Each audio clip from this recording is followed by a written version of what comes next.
Hello बच्चों, let's read the question. The angle of contact in case of a liquid depends upon. यहाँ पे हम लोग को दो A and B दिया हुआ है. So A में है the nature of the solid and liquid and B में दिया हुआ है the material which exists above the free surface of the liquid. And we have to choose whether A B correct है या B correct है या दोनों correct है, neither correct है, neither A nor B. Okay. So let's see the key concept of this question. Key concept. So first of all, angle of contact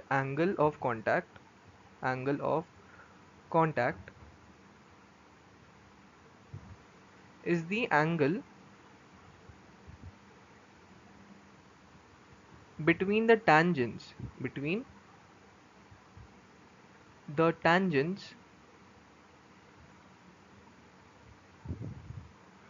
drawn at the liquid and solid surface. Drawn at liquid and solid surface.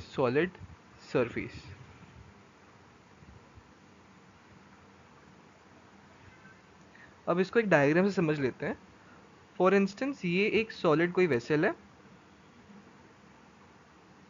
And इसमें एक liquid है जो ऐसे meniscus बना रहा है. Okay. तो angle of contact हम लोग डिफाइन किए हैं the angle between the tangents. तो जैसे एक टैंजेंट ऐसे बनी, ओके, सॉलिड पे एक टैंजेंट बनाए और एक लिक्विड पे टैंजेंट बनाएंगे हम लोग ऐसे. ये दो टैंजेंट्स है. ओके. तो इन दोनों टैंजेंट्स के बीच में जो एंगल आएगा, ये जो एंगल है, ये है angle of contact. This is the angle of contact.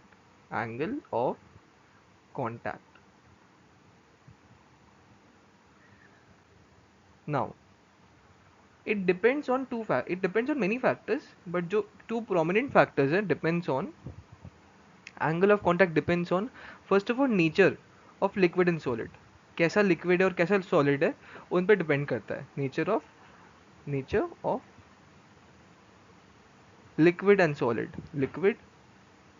solid. And second of all it also depends, जो लिक्विड के ऊपर फ्री सरफेस होता है, फ्री सरफेस के ऊपर जो मटेरियल, जैसे यहाँ पे एयर है, ये यहाँ पे जो भी मटेरियल है, इस पे भी डिपेंड करता है.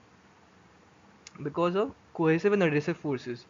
हो सकता है कोई ऐसा मटेरियल हो जिसकी वजह से लिक्विड का एंगल, या लिक्विड ज़्यादा नीचे नहीं जा रहा हो, लिक्विड ऐसे डाउनवर्ड मेनिस्कस नहीं बना रहा हो सकता है कोई ऐसा मटेरियल हो जिसकी वजह से वो बना रहा हो.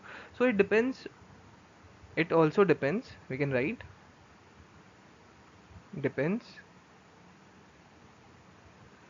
On material that exists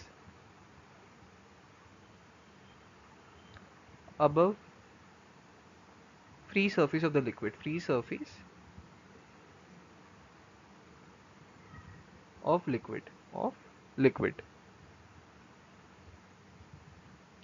So both A and B are correct, and यहाँ से हम लोग देख सकते हैं the correct option is C, both A and B. So answer is C, which is both A and B.